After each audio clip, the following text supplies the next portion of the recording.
ओम गुरुवे नमः। बोले विष्णु भगवान की जय हो। विष्णु समाज जागृति मंच पे हो रही नियमित लाइव चर्चा के 118 एपिसोड पूरे करके अब 119 और 120 ये 2 अध्याय है वो पूरे कर रहा है।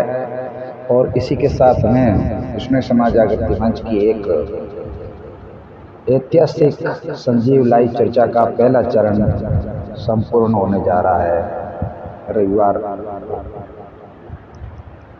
लाइव चर्चा के बाद में उसका विश्लेषण, उसका सारांश भी आप तक पहुंचाया जाता है ऑडियो के माध्यम से, वीडियो के माध्यम से। तो बीती रात जो चर्चा हुई उसमें कई ज्ञानी जना ने मंथन किए, बहुत ही सार्थक चर्चा और परमात्मा के नाम की चर्चा कि आखिर परमात्मा क्या है और गुरु महाराज अम्बेडकर भगवान किन कारणों से हमको क्या बात बताई परमात्मा के प्रति, उसी को चरितार्थ करता है गुरु महाराज की अमृत वाणी का 118वां अध्याय। इस अध्याय में गुरु महाराज जिज्ञासु को ये संकेत कर रहे हैं परमात्मा के अपने प्रतिनिधि के तौर पर कि परमात्मा के रूप में गुरु महाराज शब्द में सुना रहे हैं। सुरगा होते शंभु आयो कहो के ना के काजे, नर निरहारी एक लवाई प्रगट जोत विराजे, प्रहलाद सुवाचा कीवी आयो 12 काजे, 12 में एक कटे तो सूचे लो गुरु लाजे। इसमें सबसे बड़ी बात जो चली वो ये है कि पार ब्रह्म को, परमात्मा को, जिनका नाम शंभु विमान है, उनको समझने का प्रयास हर कोई करता है, उनको पाने का प्रयास हर कोई करता है, मगर गुरु महाराज की बताई हुई बातों पर किस प्रकार से लोगों ने उनको किस रूप में स्थापित कर दिया। एक चमत्कारिक, एक लौकिक बातों को तवज्जो ज़्यादा दी गई।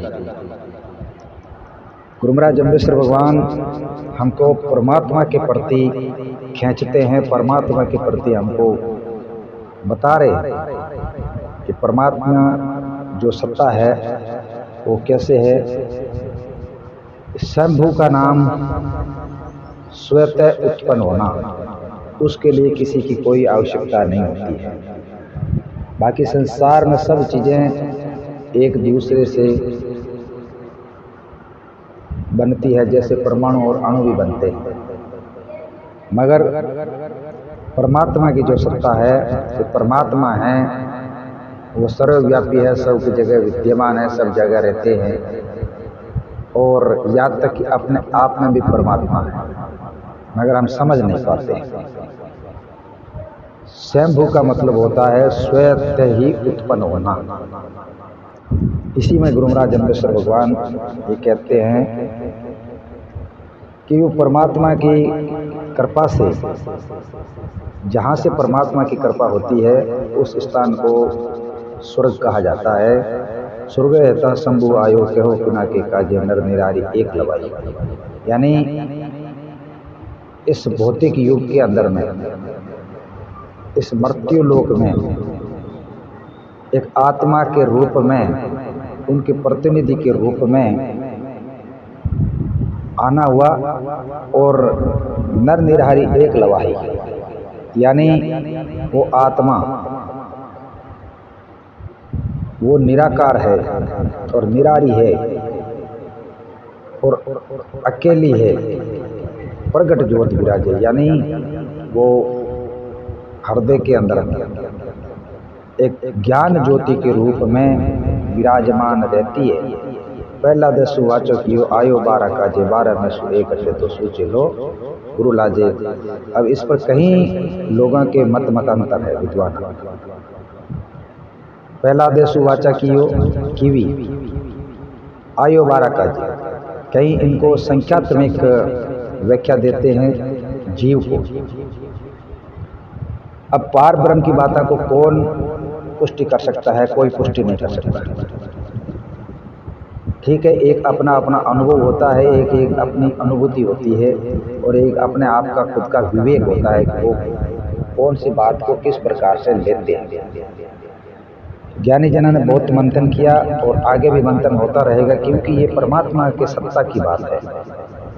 इनको समझना या किसी के कहने से मानना ये बड़ी मुश्किल काम है, क्योंकि गुरु महाराज जम्बेश्वर भगवान ने पूरी शब्दवाणी हमको जीवन का मार्ग और जीने की विधि और परमात्मा के बारे में बताती है, और परमात्मा को निराकार बताती है। तो गुरु महाराज जम्बेश्वर भगवान यही बात कि परमात्मा का किसी भी तरीके से निराकार से साकार रूप में आना किसी न किसी कारण से होता है, और ये चलता, ये क्रम बंद नहीं होता, ये क्रम चलता रहता है। मगर इसका एहसास अनुभव हम सब नहीं कर पाते। क्यों? कि हम पाखंड, भोग, आडंबर, अंधविश्वासों में ज़्यादा विश्वास रखते हैं। परमात्मा के प्रति और गुरु महाराज की बताई हुई बातों को गहराई से समझने का और न उसका नापने का प्रयास करते हैं। यही इस शब्द का पूरा सारांश है। और आज रात करेंगे गुरु महाराज की 119वें अध्याय पर लाइव चर्चा। तो जुड़ना बनाई बोले विष्णु समाज जागृति मंच के साथ में, जहाँ पर मिलता है आपको कई ज्ञानी जनों का मार्गदर्शन समझने का और सोचने का। धन्यवाद। जय गुरु जम्बेश्वर भगवान। ओम विष्णु शरणम।